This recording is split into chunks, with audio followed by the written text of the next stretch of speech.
So aside from the trading plan, another very important document that you need to have for your trading business is the trading journal. Now, the trading journal is something that you need to update every single day, and it is also something that the top 10% of traders do regularly. So why do you need a trading journal? Because it will allow you to find out your strengths and weaknesses as a trader in the long term. Because when we don't record down our trades, we wouldn't know why is it that we make a mistake on this trade. Why is it that in the long run, we don't make money on this particular currency pair? Is it because of my strategy or is it because of my emotions? And the good thing about a trading journal is that it gives you feedback for yourself when you're not meeting your mentor. It's especially needed when you don't have a mentor, so that you can evaluate yourself, so that you can understand what are the areas that you need to improve on. So when it comes to your trading journal, you need 4 very important things. Number 1, you need a screenshot of your trade showing the price, date, and then the currency pair. Then after that, you need to put in why is it that you entered, reason for entry. So you can key in whether enter because of a breakout, because of momentum, because of RSI, because of this system, that system, or is it because you were just greedy at that particular moment. Another thing, what went well for this particular trade, what did you do well, and of course, how can you improve on it.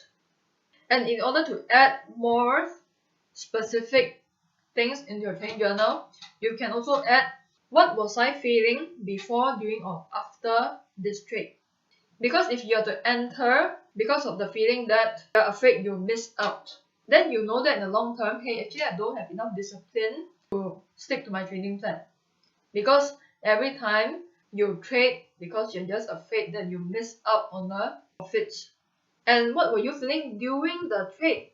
If you are feeling super anxious during that trade, then it might be because you either broke your plan or because your lot size is too big. You're taking too much risk.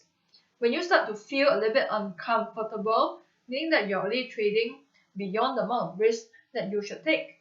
You're trading on the amount of risk that's beyond your comfort zone. Or you're trading an asset class that you're not familiar with. If you're constantly anxious monitoring the charts all the time, if you're not a scalper, then something has got to change.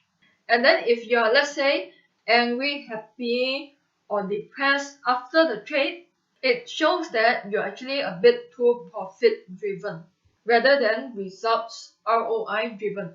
Okay, I'll talk more about this on trading psychology, then you understand what I mean. But one very important thing is that keep recording in your trading journal, whether it is for a live account or a demo account, you must record every single trade so that you know in the long run what kind of strategy should you not trade on, what kind of strategy that you should stick with, what kind of habits you should stick with, what kind of habits that you should not repeat again. This is what a trading journal does for you. It allows you to sustain your trading business in the long term. Again, be willing to do what the 90% of traders are not willing to do. Because most traders, once they've made a trade, they don't even bother to record down their trades. Be part of the top 10% who do the work, who record the trades, who do proper evaluation.